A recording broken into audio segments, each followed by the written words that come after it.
guys, how you doing? Third take. Ready? For introduction, Matt Bryers. Sean Juggler. For another episode of Dojo VS Street.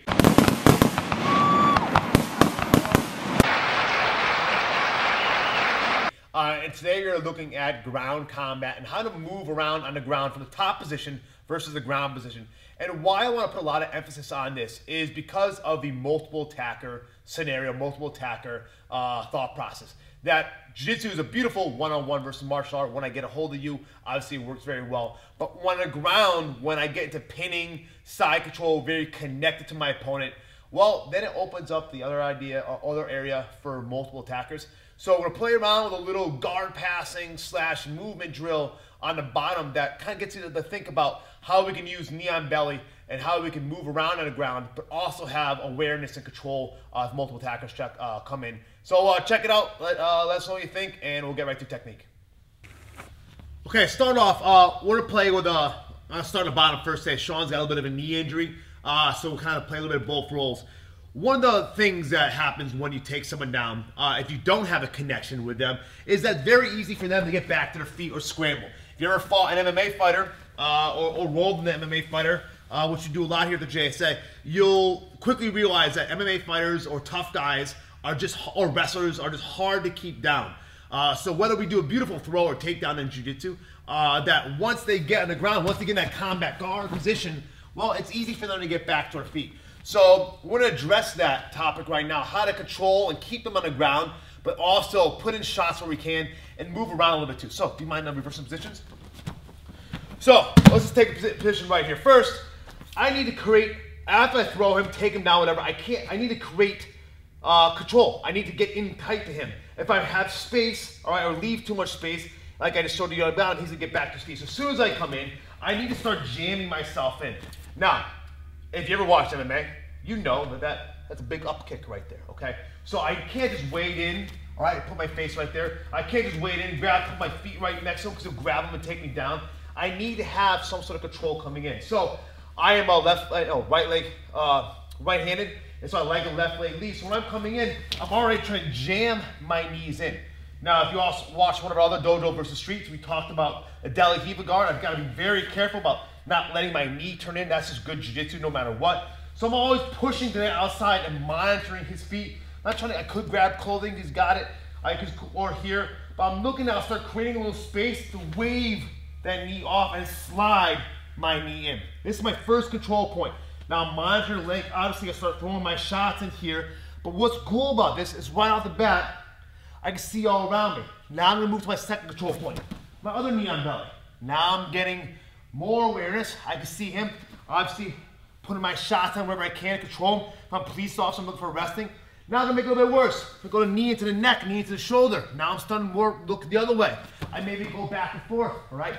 So now I'm starting to look and monitor his wrists, control, other knee on belly. Now I'm pinning him down and moving him around. And we go last knee on belly, so I whip that over and control his hip line. Again, putting in shots or monitoring to control his wrist. So this is a great movement and concept that you can use in sport, you can use in the dojo, but has a lot of street applications because I can see around me. And TRITAC, we call it 360 degrees awareness. I need to look all around me compared to, I'll show you guys in a second, we'll bring in a third person as a multiple attacker. I'll show you in a second how, like, if I get too glued to him, that now I lose my awareness and lose my range. So again, we're here, all right? I'm just monitoring, pushing my way in, all right? I'm trying to take the outside line. We can go to the inside line too, that's a different video. But I'm coming now to the outside line, and my knees is riding down into his hip socket. And now I'm just monitoring, but of course, these are all shots I'm putting in there, okay? Now I'm gonna switch my legs again, so I pin down. Now I'm moving around again. So I'm always looking around, what's wearing. I'm on my feet, I'm on my toes, I'm always ready to go.